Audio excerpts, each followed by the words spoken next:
বুঝলে মদন দা, গতকাল রাতে চুরি করতে গিয়ে ধরায় পড়ে গিয়েছিলাম প্রায়। আর একটু হলেই মুখ দেখে ফেলতো। মুখ দেখে ফেললেই তো আর রক্ষে ছিল না গো। হুম। বাবা, আমি হলাম চোরা মদন। এসব ছোটখাটো চুরি করে কাল্টি মারা আমার কাছে কোনো বিষয়ই না। আচ্ছা মদন দা, তুমি এত ভালো চুরি করা শিখলে থেকে গো? চুরি করা একটা শিল্প, বুঝলি? শিল্প। হ্যাঁ গো মদন দা, চুরি করার কি কোনো সূত্র আছে গো? হুম। এর সূত্র একটাই, বুঝলি? চুরি বিদ্যে মহাবিদ্যে, যদি না পড়িস ধরা।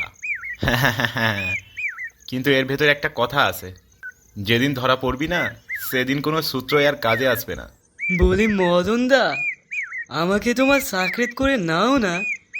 এসব আলু পটল চুরি করে আর কতদিন বা চলবো? তোমার সাথে একটা বড় দান মারতে হবে। আমার হাত অনেক লম্বা, বুঝলি? ওসব ছোটোখাটো মাল আমি তুলি না। তোর যা শরীর, মাল কাঁধে তুলতে পারবি তো নাকি? আমি দেখতে কাবু হতে পারি মদন দা, শরীরে হাতির মতো শক্তি আছে। আচ্ছা, কেমন শক্তি আছে দেখবক্ষণ। আজ সন্ধ্যার পর চলে আসিস লালদিঘি পুকুর পাড়ে। আর হ্যাঁ, সরিষার তেলের শিশিটা আনতে ভুলিস না যেন। সবই বুঝলাম মদন দা, কিন্তু সরিষার তেলটা কেমন যেন মাথার উপর দিয়ে গেল।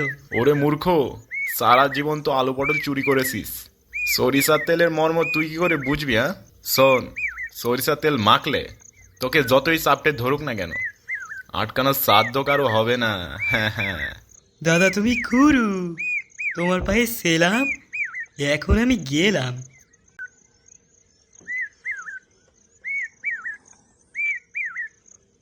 আজ রাতে সব থেকে ভারী মালটা চাপিয়ে দেব।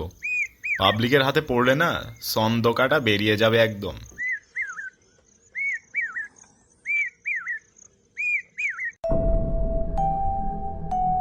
ঘটনা কি কিছু শুনেছো? এলাকায় কি হয়েছে? ঘটনা শোনার জন্য এলাকায় থাকি নাকি আমি?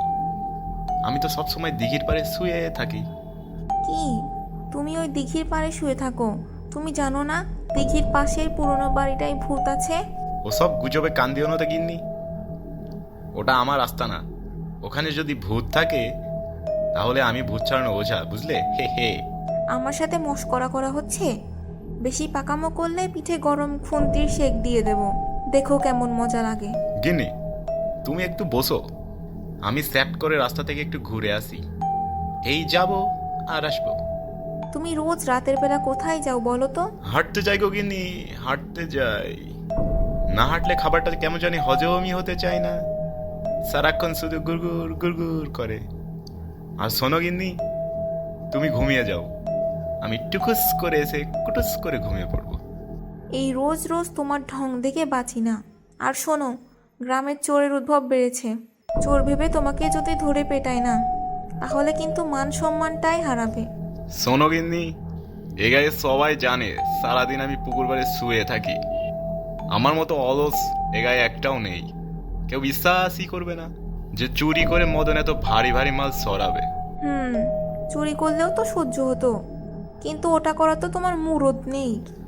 দেখো গিন্নি, সব সহ্য হয়, কিন্তু চোরের বদনাম একদমই সহ্য হয় না। তুমি থাকো গিন্নি, আমি বাইরে গিয়ে সাই করে একটা চক্কর লাগিয়ে আসি।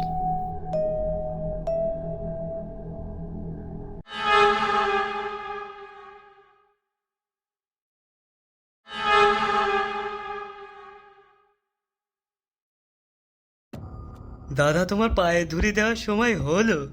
সেই কখন থেকে বসে আছি তোমার অপেক্ষায়। জানিসই তো, তোর বৌদির চোখে ধুলো দিয়ে আসতে একটু সময় লাগে। তুই এত সেন্টি খাচ্ছিস কেন? পাবলিককে একটু ঘুমাতে দে, নাকি জাগা অবস্থায় চুরি করতে গিয়ে গণধোলাই খাবি? দাদা প্রথমবারের মতো বড় হাত মারতে যাচ্ছি তো, আবেগে একেবারে উৎফুল্ল হয়ে গিয়েছিলাম আর কি। বেশি আবেগ দেখিও না, সময় আগে সাধন করতে গেলে না আবেগ ছুটে যাবে। দাদা চলো, তাড়াতাড়ি পা চালাই। মাল কাঁধে তুলে ডেলিভারি করার আগে সূর্য ডেলিভারি হয়ে গেলে 12টা 1 বেজে যাবে। শরীরের তেলটা ভলভলে করে মেখে নিয়েছিস তো? সারা ঘর খুঁজে খুব সামান্য তেল পেয়েছিলাম দাদা, ওর সাথে একটু জল মিশিয়ে নিয়েছি। ওরে মূর্খ, পারলে একটু সয়াবিন তেল মিশাতিস।